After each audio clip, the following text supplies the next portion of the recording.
안녕하세요. 오늘 여러분과 함께 깊이 파고들 주제는 바로 인공지능, AI 혁명의 예상치 못한 이면입니다. 얼마 전까지만 해도 AI 경쟁은 더 빠른 칩, 그러니까 실리콘 확보 전쟁이었잖아요. 네, 그랬죠. 누가 더 좋은 GPU를 많이 가지느냐, 뭐 그런 경쟁이었죠. 그런데 이제 게임의 법칙이 완전히 바뀌고 있습니다. 확보한 그 칩들을 돌릴 전력, 메가와트가 새로운 전쟁터로 떠올랐다는 겁니다. 맞습니다. 오늘 저희가 주목할 자료는 2025년 4분기 에너지 섹터 투자 전략 보고서인데요. 이걸 보면서 왜 이런 변화가 생겼는지, 그리고 왜 갑자기 천연가스가 주목받는지 이걸 좀 집중적으로 파헤쳐보려고 합니다. 네, 흥미로운 주제입니다. 마이크로소프트 CEO가 GPU는 창고에 쌓여 있는데 연결할 전력이 없다. 뭐 이렇게까지 말했다고 하니까요. 자, 그럼 이 흥미로운 전환 같이 한번 풀어가 볼까요? 네, 좋습니다. 그러니까 2024년까지만 해도 다들 엔비디아 GPU 확보하는 게 제일 중요하다고 했잖아요. 네, 뭐 거의 전쟁이었죠. 근데 2025년 들어서는 완전히 달라졌어요. 이제는 전력 확보가 AI 패권의 핵심이 됐다. 뭐 이런 이야기죠. 맞습니다. 특히 그 생성형 AI, 이게 기존 데이터 센터랑은 뭐 차원이 다르게 전기를 먹습니다. 국제에너지기구 IEA 자료를 보면요. 2024년에 전 세계 데이터 센터 전력 소비량이 한 460 테라와트시 TWH 정도였는데 2030년에는 이게 1000 TWH를 넘어설 걸로 봐요. 2배 이상 뛰는 거죠. 와, 1000TWH. 상상도 안 되는데요? 테라와트시가 1조 와트시니까요. 근데 딜로이트 전망은 더 놀라워요. 2035년 미국 AI 데이터 센터 전력 수요가 이게 2024년에 4기가와트 GW였는데 이게 최대 123기가와트까지 30배 이상 폭증할 수 있다는 거예요. 30배요? 4기가와트에서 123기가와트. 네, 1기가와트가 10억 와트인데 이 정도면 뭐 미국에서 제일 큰 발전소 용량보다 훨씬 큰 수준이라서요. 기존 전력망 안정성 자체를 위협할 수 있다. 이런 경고까지 나오고 있는 상황입니다. 아, 그래서 그 마이크로소프트 CEO 사티아 나델라 발언이 정말 파장이 컸군요. 2025년 11월이었죠. 재고에 GPU 칩이 쌓여 있는데 전력이 부족해서 연결을 못하고 있다. 이렇게 공개적으로 인정을 했잖아요. 네, 그 발언이 사실상 업계 리더가 공식적으로 인정한 셈이죠. AI 경쟁의 핵심 병목이 칩에서 전력으로 넘어갔다는 선언이나 마찬가지였습니다. 뭐랄까 당장 쓸 수 있는 전력 인프라 갖춘 데이터 센터 건물, 그 웜쉘이라고 하는 게 절대적으로 부족하다는 걸 그냥 인정한 거죠. 근데 이게 마이크로소프트만의 문제는 아니라고요. 네, 아마존 CEO 앤디 제시도 비슷한 말을 했어요. 업계 전반의 병목 현상은 아마도 전력일 것 같다고요. 지금 빅테커 4사, 그러니까 마이크로소프트, 구글, 아마존, 메타가 2025년에만 데이터 센터 짓는데 3,750억 달러, 우리 돈으로 한 500조 원 정도 쏟아붓고 있거든요. 500조 원? 네, 근데 이 어마어마한 투자가 결국 전력 부족이라는 아주 현실적인 벽에 딱 부딪히고 있는 겁니다. 그러다 보니까 데이터 센터 입지 조건도 바뀌었다는 게 참 재밌어요. 예전에는 그 네트워크 지연 시간 줄이려고 광섬유망 잘 깔린 데가 최고였는데, 그렇죠. 무조건 빨라야 했죠. 근데 이제는 대규모 전력 접근성, 그러니까 전기를 얼마나 많이 안정적으로 끌어올 수 있느냐가 최우선순위가 됐다는 거죠. 여기서 되게 중요한 시간 불일치 문제가 생깁니다. 시간 불일치요? 네. 데이터 센터 건물 자체는 뭐 한 1년 반에서 2년이면 지어요. 비교적 빠르죠. 그런데 거기에 필요한 전력을 공급할 발전소나 송전망을 새로 까는 데는 이게 규제도 받아야 하고 환경 검토도 해야 하고 뭐 이러다 보면 짧게는 5년, 길게는 10년 이상 걸린다는 겁니다. 아, 건물은 금방 짓는데 전기는 한참 걸리는군요. 그렇죠. 이 시간 차이 때문에 지금 AI 경쟁 속도가 늦춰지고 있는 거예요. 그래서 데이터 센터 개발자들이 이제 마냥 기다릴 수가 없으니까 이미 전기를 팍팍 만들고 있는 기존 발전소, 뭐 원자력이나 가스 화력 발전소 바로 옆에 땅을 구해서 직접 전기를 끌어다 쓰는 거죠. 이걸 부지 공동 사용 콜로케이션이라고 부릅니다. 하긴 그게 현실적인 방법이겠네요. 네, 그 전략을 지금 많이 쓰고 있습니다. 이런 병목 현상이 그냥 이야기가 아니라 실제 문제로 터지기도 했잖아요. 네, 그랬죠. 2025년 10월에 AWS랑 애저에서 대규모 서비스 중단 사태가 있었고요. 아, 맞다. 그때 난리였죠. 그리고 세계 최대의 데이터 센터 밀집 지역인 미국 버지니아 북부에서는 전력 회사가 더 이상 신규 데이터 센터 연결 요청을 감당 못해서 잠시 중단하기도 했고 지금 신청하면 뭐 최대 7년 기다려야 한다는 말까지 나오더라고요. 7년이요. 와. 심지어 우리나라 울산에서도 SK랑 AWS가 크게 AI 데이터 센터 지으려고 했는데 이것도 근처 LNG 발전소에서 전기를 바로 끌어오려고 분산에너지 특구 지정을 받으려다가 보류되면서 좀 차질이 생길 수 있다 이런 우려도 나왔었죠. 결국 다 안정적인 전력 확보가 그만큼 어렵다는 걸 보여주는 사례들이네요. 정말 불과 1년 전만 해도 시장 관심은 온통 엔비디아 같은 반도체 회사였고 에너지 쪽은 좀 뭐랄까 조용했잖아요. 네, 상대적으로 좀 소외됐었죠. 그런데 2025년 4분기 들어서 분위기가 확 달라졌어요. S&P 500 지수 안에서 유틸리티 섹터, 그러니까 전력이나 가스 같은 회사들이 IT 섹터 수익률을 앞지르기 시작했다면서요. 맞습니다. 2025년 10월 기준으로 보면 유틸리티 섹터 연초 대비 상승률이 23.7%였는데 IT 섹터가 21.3%였으니까요. 역전이 된 거죠. 오. 이게 그냥 숫자를 넘어서 시장이 이제 AI 혁명의 진짜 숨겨진 동력, 그러니까 에너지 인프라의 가치를 다시 보기 시작했다. 뭐 이런 중요한 신호로 해석할 수 있습니다. 흔히 그 골드러시 때 비유를 많이 하잖아요. 금 캐러 간 사람보다 곡괭이랑 삽한 사람이 돈 벌었다고요. 아, 네네. 유명한 이야기죠. AI 혁명에서 엔비디아 GPU가 첫 번째 곡괭이였다면 이제 시장은 그 곡괭이를 돌릴 전기, 그리고 그 전기를 만드는 연료를 두 번째 수혜주로 보고 있다는 겁니다. 아하, AI가 새로운 금이라면 에너지는 새로운 곡괭이와 삽이다. 비유가 딱 들어맞네요. 그렇죠. 그래서 이제 투자 관점도 AI 모델 자체보다는 AI가 쓸 수밖에 없는 그 메가와트, 에너지 쪽으로 옮겨가야 한다. 이런 분석이 점점 힘을 얻고 있는 거죠. 근데 AI 데이터 센터는 1년 365일, 24시간, 진짜 단일초도 멈추면 안 되잖아요. 그렇죠. 서비스가 멈추면 뭐 파장이 어마어마하니까요. 그러니까 날씨나 시간에 상관없이 항상 꾸준히 전기를 공급하는 기저전력이 꼭 필요하다는 건데 어떤 에너지원이 이걸 만족시킬 수 있을까요? 이걸 좀 따져봐야 하는데요. 일단 태란광이나 풍력 같은 신재생 에너지. 얘네는 그 근등화 발전 비용, LCOE라고 하죠. 발전소 짓고 운영하고 폐기하는 데 드는 총 비용을 총 발전량으로 나눈 값인데 이게 낮아질 수는 있어요. 그런데 치명적인 단점이 간헐성이죠.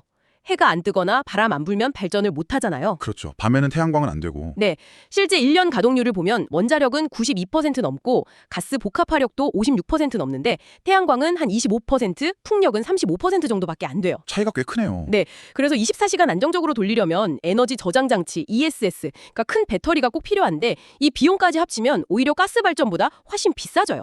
현재로서는 신재생만으로는 AI 데이터 센터가 원하는 그 끊임없는 기저전력을 대기가 어렵다는 거죠. 그럼 다음은 원자력. 이건 뭐 탄소 배출도 없고 가동률도 높으니까 이상적이긴 하죠. 빅테크들도 관심 보이고 있고요. 네, 아마존이 원자력 발전소랑 계약했다는 뉴스도 봤어요. 근데 문제는 역시 시간입니다.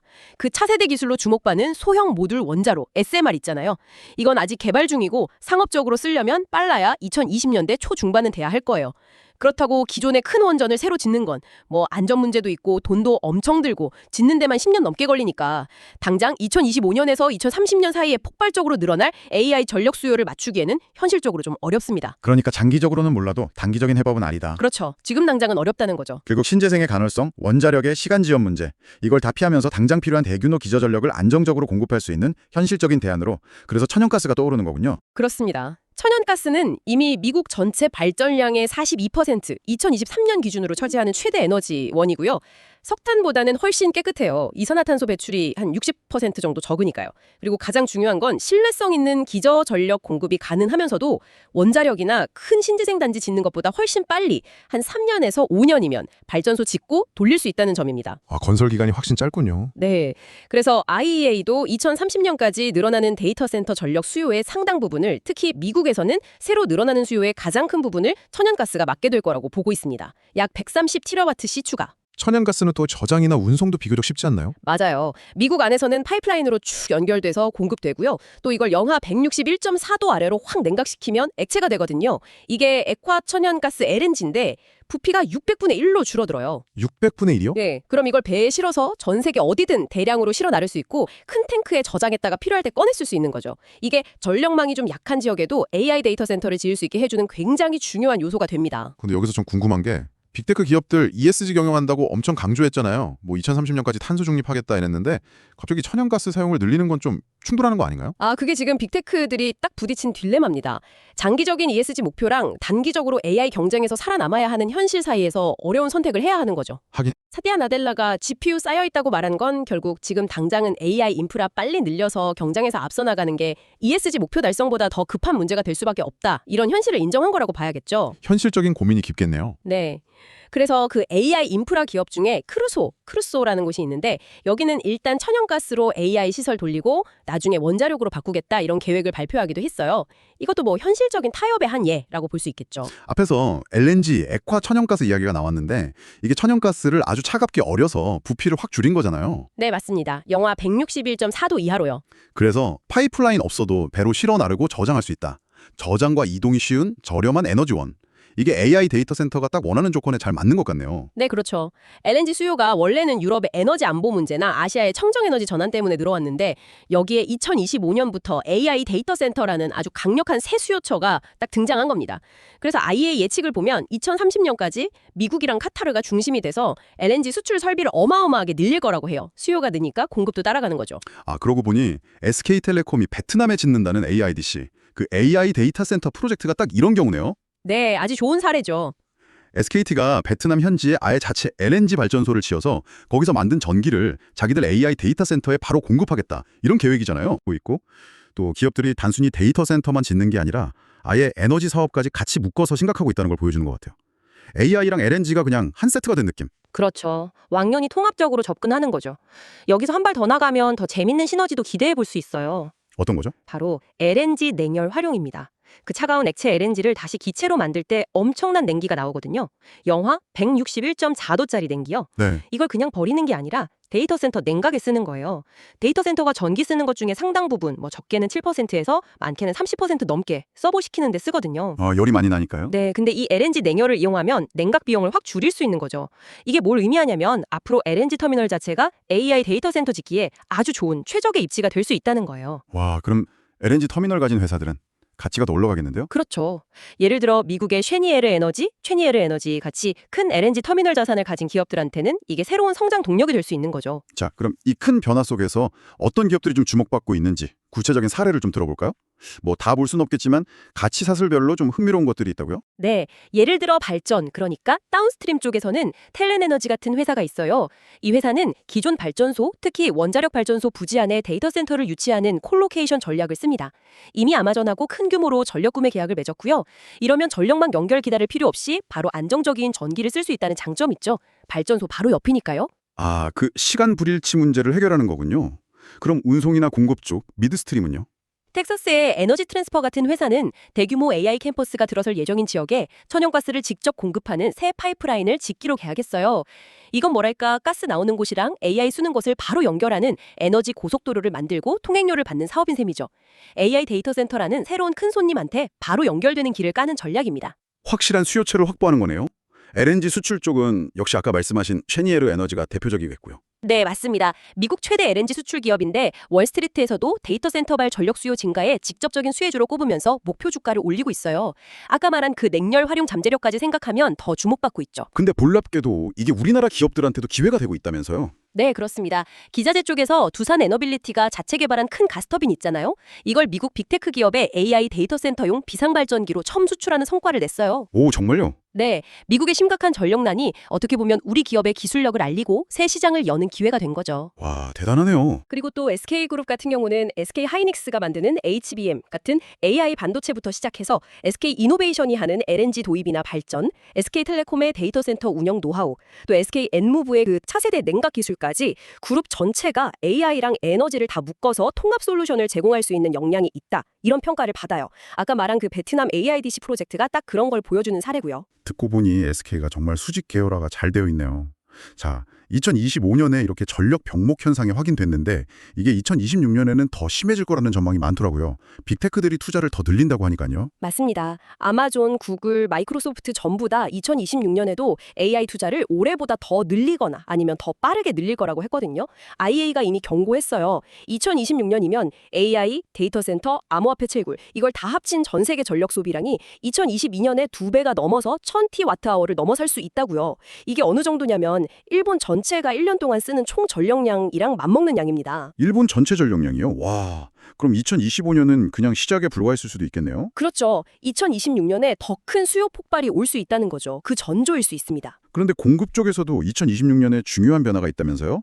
LNG 공급이 확 늘어나는 해가 될 거라는 분석이 있던데요. 네, 맞아요. 2026년이 글로벌 LNG 시장에서는 공급이 크게 늘어나는 일종의 변곡점이 될 걸로 보고 있습니다. IEA 예측으로는 2026년에 전 세계 LNG 공급량이 2019년 이후로 가장 크게 한 7% 정도 증가할 거라고 해요. 7%나 증가요? 왜죠? 주로 미국, 캐나다, 카타르 이런 데서 새로 짓던 대규모 LNG 액화 플랜트들이 2026년부터 본격적으로 돌아가기 시작하거든요. 그래서 2026년부터는 LNG 시장이 잠깐 공급 과잉 상태가 될 수도 있다. 이런 전망이 많습니다. 공급 과잉이면 가격이 좀 내려갈 수도 있겠네요. 그럼 오히려 데이터 센터 같은 데서는 더 좋지 않나요? 정확합니다. LNG 가격이 좀 안정되거나 내려가면 AI 데이터 센터가 원하는 그 저렴하고 이동 저장 쉽고 안정적인 에너지 원으로서 천연가스의 매력은 더 커지겠죠. 그러니까 2026년은 AI발 에너지 수요는 계속 늘어나는데 마침 LNG 공급도 늘어나면서 천연가스의 입지가 더 단단해지는 해가 될 가능성이 높습니다. 그리고 아까 이야기했던 기업들의 프로젝트들도 2026년에 이제 눈에 보이는 성과들이 나오기 시작할 거예요. 에너지 트랜스퍼 파이프라인 연결되는 게 20년 1분기 예정이고 슈니에르도 물량 늘리고 두산 에너빌리티 가스터빈도 26년 말에 인도될 예정이고 SK그룹도 계속 투자할 거고요. 결국 2026년은 AI 때문에 늘어난 에너지 수요가 실제 관련 기업들의 실적으로 딱 증명되는 해가 될 거다 이렇게 예상해 볼 수 있습니다. 오늘은 AI 혁명에 가져온 정말 예상치 못한 변화죠. 경쟁의 축이 실리콘 칩에서 메가와트 전력으로 옮겨가면서 생긴 병목 현상, 그리고 그 과정에서 다시 주목받는 천연가스, 특히 LNG의 중요성에 대해 아주 깊이 있게 살펴봤습니다. 네, AI가 정말 엄청난 에너지를 필요로 하고 이게 에너지 시장 전체 판도를 바꾸고 있다는 걸 확실히 알 수 있었죠. 그리고 여러 현실적인 문제들 때문에 단기적으로는 천연가스가 정말 중요한, 어쩌면 불가피한 대안으로 떠오르고 있다는 점도 확인했고요. 여기서 마지막으로 한 가지 더 생각해 볼 거리를 던져드리고 싶어요. 네, 어떤 거죠? 오늘 우리가 본 것처럼 AI라는 새로운 변수 때문에 특정 에너지원, 그러니까 천연가스 수요가 예상보다 훨씬 빠르게 단기적으로 확 늘어나고 있잖아요. 근데 신재생이나 원자력 같은 다른 대안들은 당장 이걸 따라가기에는 기술적으로나 시간적으로 좀 어렵고요. 네, 그렇죠. 그렇다면 이렇게 특정 화석연료에 대한 의존도가 단기적으로 확 깊어지는 현상이 과연 또 다른 예상치 못한 지정학적 파장을 가져오진 않을까요? 아, 지정학적 파장이요? 네, 특히 지금도 복잡한 글로벌 에너지 공급망이나 기존의 에너지 관련 갈등들을 생각해 보면요, 이 천연가스 의존도 심화가 어떤 예상치 못한 결과를 낳을지 이 부분은 오늘 저희가 다룬 내용에는 없지만 앞으로 상황을 보면서 한 번쯤 깊이 생각해 볼 문제인 것 같습니다. 네, 정말 중요한 질문이네요. AI와 에너지 그리고 지정학까지 앞으로 계속 주목해야 할 이슈인 것 같습니다. 오늘 말씀 감사합니다. 네, 감사합니다.